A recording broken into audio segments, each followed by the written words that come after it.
एक लड़का था जो देख नहीं सकता था। ये लड़का भीख मांगकर अपना गुजारा करता था।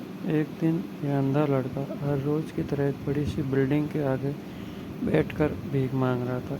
उसी समय वहाँ से एक अनमोल नामक लड़का गुजरता है और इस अंधे लड़के को भीख मांगता हुआ देखता है। अनमोल उसी बिल्डिंग के एक ऑफिस में काम करता था। जब अनमोल ने देखा कि ये लड़का भीख मांग रहा है तो वो उसकी मदद करने के लिए उसके पास पहुंचता है। अनमोल वहां जाकर देखता है कि इस लड़के के पास एक डिब्बा है और उस डिब्बे में थोड़े से सिक्के भी हैं। कुछ लोग आते हैं, इस लड़के को पैसे देते हैं और कुछ लोग तो बस उसे देख कर ही चले जाते हैं। अनमोल ने यह भी देखा कि इस लड़के के पीछे एक बोर्ड लगा हुआ है जिस पर लिखा था कि मैं एक अंधा लड़का हूँ, मेरी मदद कीजिए।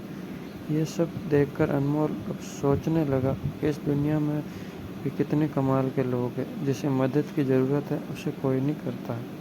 उस बोर्ड पर जो लिखा था उसे वो मिटा देता है और उसकी जगह कुछ और लिख देता है।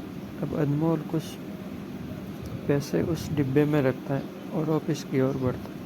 फिर अनमोल ऑफिस पहुंचता है और हर रोज़ की तरह अपना काम करता है। शाम को जब वो ऑफिस से अपने घर जाने के लिए निकलता है तभी उसे वो अंधा लड़का याद आता है।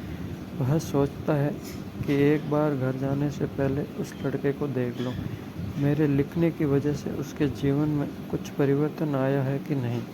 वो अब उस अंधे लड़के के पास जाता है। उसे पहुंचते ही वो लड़का खड़ा हो जाता है और वो कहता है कि भैया, मैंने आपको आपके आने की आहट से ही पहचान लिया। आप वही हैं जो सुबह आए थे और मेरे इस बोर्ड पर कुछ लिख कर गए थे। मैं आपको सिर्फ इतना पूछना चाहता हूँ कि आपने ऐसा क्या लिखा था कि मेरे बोर्ड पर कि यहाँ से जो कोई भी गुजरता है वो मुझे कुछ न कुछ देकर ही जाता है। अनमोल ने कहा कि मैंने जो तुम्हारा बोर्ड पर लिखा हुआ था उसे मिटा दिया। तुम्हारे बोर्ड पर लिखा हुआ था कि मैं एक अंधा लड़का हूँ, मेरी मदद कीजिए। मैंने उसको मिटा दिया और ये लिख दिया कि आज का दिन बहुत ही खूबसूरत है, लेकिन मैं देख नहीं सकता हूँ।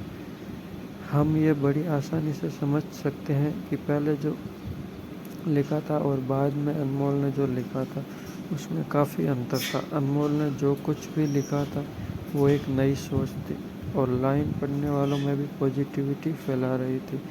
इसीलिए लोग उस लड़के को कुछ न कुछ ज़रूर देकर ही जाते थे।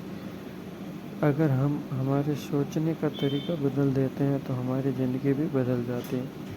अगर आपको हमारी ये स्टोरी अच्छी लगी तो अपने दोस्तों के साथ शेयर कीजिए और कमेंट में ज़रूर बताइए कि आपको ये स्टोरी कैसी लगी।